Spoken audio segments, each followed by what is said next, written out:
All right, let's dive right into this explainer. Today, we're taking a magnifying glass to the fascinating and honestly kind of terrifying psychology of human nature.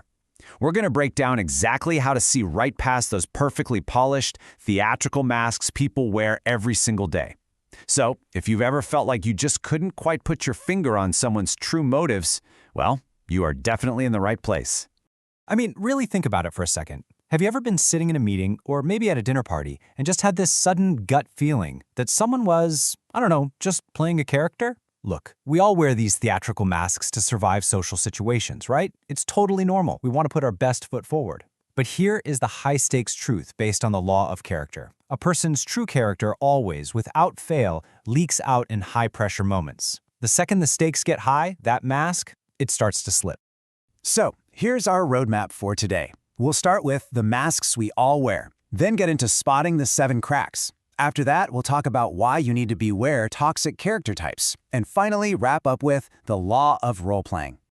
All right, Section 1, the masks we all wear. Let's look at that outward persona. Now check out this 80-20 split. It's wild. Basically, people can successfully control roughly 80% of their outward persona. That 80%, that's the fake smile they flash the boss, the polite nod, the perfectly curated social media feed.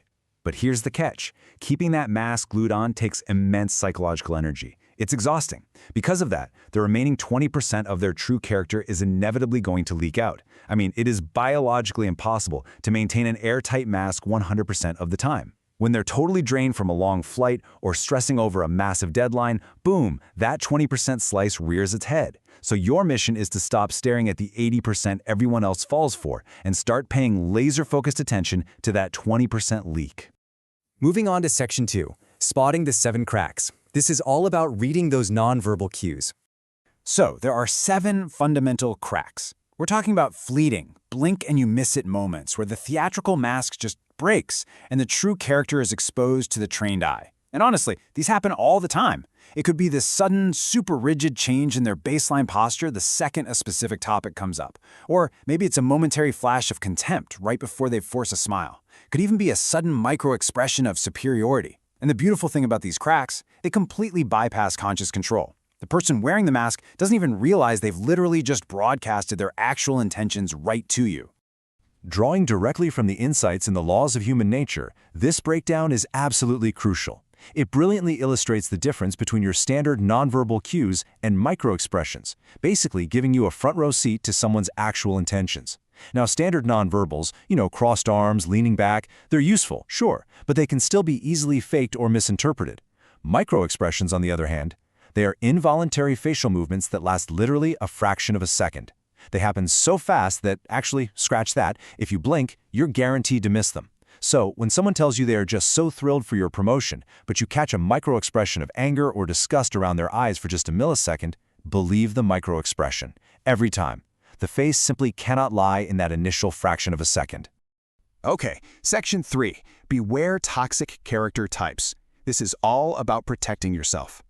See, learning to read these cracks is what ensures you won't get manipulated by a toxic character type, like, say, the Deep Narcissist. These types, they draw you in with an 80% persona of absolute competence, irresistible charm, and total confidence. But because their ego is actually incredibly fragile beneath the surface, they are highly susceptible to leaking their true character. Watch closely for the exact moment you stop paying them attention. Trust me, that is precisely when the mask cracks. By directly comparing their perfectly crafted mask against the messy reality of their true character leaking out under pressure, you essentially strip away all their manipulative power. Catch a micro-expression of intense envy? Boom, you immediately have the upper hand. You don't have to second-guess your gut feeling anymore because the raw data is right there in their behavior. Recognizing this disconnect between the mask and the reality is exactly what keeps you safe, both emotionally and professionally. And that brings us to Section 4, the law of role-playing, specifically applied to office politics. Look, the workplace is, without a doubt, a giant stage. It's filled with hidden agendas and, occasionally really terrible coffee. But that makes it the perfect, high-stakes environment to deploy these new observational skills. Think about it. In an office setting, absolutely everyone is playing a role. You've got the supportive manager, the highly ambitious junior, the ultimate team player. But behind these roles are real, flawed humans with massive egos and deep-seated fears.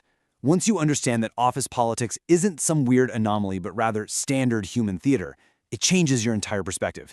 You stop taking things personally and you start treating the workplace like this fascinating landscape of human behavior, just waiting to be decoded. So, by actively using this law of role-playing, you can systematically navigate that whole office politics landscape. Step 1 is simply observation. You're watching for those 80-20 leaks and microexpressions in meetings to figure out who is genuinely an ally and who might be hiding a toxic personality. Step 2, emotional detachment.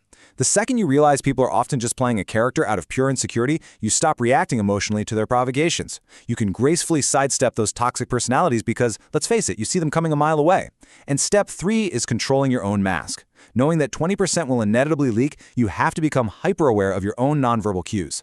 By mastering this law, you can safely and deliberately manage your own career trajectory, totally avoiding the crossfire of everyone else's unmanaged egos.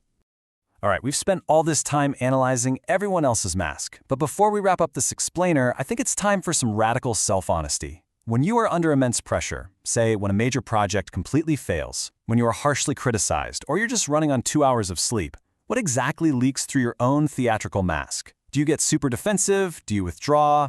Lash out? Figuring out your own 20% leak is the key to becoming truly unstoppable. So keep observing, keep questioning your surroundings, and I'll catch you next time.